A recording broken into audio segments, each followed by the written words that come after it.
Halo semuanya, perkenalkan nama saya Gusnedi Alwi Caniago.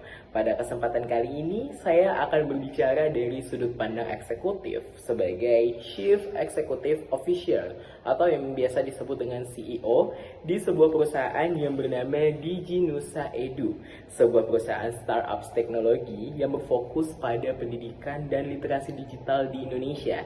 Dan hari ini saya akan membedah anatomi organisasi dari perusahaan kami. Sebagai CEO, visi yang akan saya bawa untuk DigiNusa Edu adalah menciptakan ekosistem digital yang inklusif bagi seluruh masyarakat Indonesia melalui pendidikan yang merata.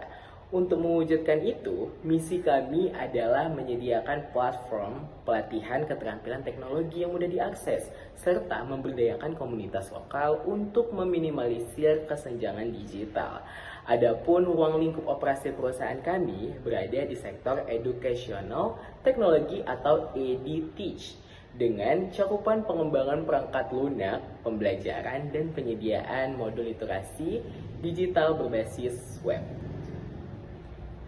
Lalu, bagaimana cara kami beroperasi? Nah, untuk menjalankan visi dan misi tersebut, DigiNusa Edu menggunakan struktur organisasi matriks. Kenapa matriks? Karena di dunia teknologi yang dinamis, kami membutuhkan kolaborasi silang yang cepat antara departemen fungsional seperti tim IT dan pemasaran dengan manajer proyek dari setiap program pendidikan.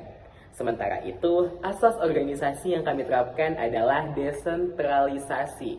Saya mendelegasikan wewenang pengambilan keputusan kepada para manajer regional. Hal ini krusial karena kondisi infrastruktur dan kebutuhan literasi di setiap daerah sangat amat berbeda, sehingga butuh keputusan yang cepat dan tepat sasaran tanpa harus selalu menunggu birokrasi dari pusat.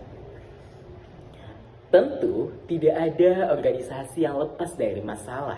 Sebuah krisis besar pernah melanda perusahaan kami.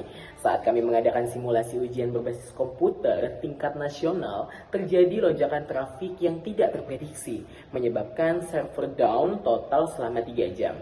Dan hal ini menimbulkan kepanikan pengguna dan ancaman menurunnya kepercayaan publik. Saya sebagai CEO, langkah mitigasi yang saya ambil berfokus pada 3 hal. Yang pertama, komunikasi publik yang transparan. Saya langsung merilis pernyataan resmi berisi permohonan maaf dan penjelasan teknis secara jujur.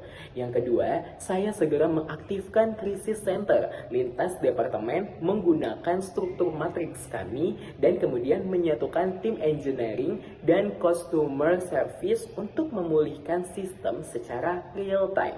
Dan kemudian yang ketiga, sebagai tindakan jangka panjang, saya menginstruksikan restrukturisasi pada Departemen IT untuk membangun server cadangan dan menerapkan sistem load balancing yang lebih solid. Nah, dari krisis tersebut, kami belajar bahwa efektivitas sebuah organisasi tidak hanya dinilai dari perencanaannya saja, tetapi dari seberapa tangkas, struktur, dan asas organisasinya dalam merespons sebuah masalah ataupun turbulensi.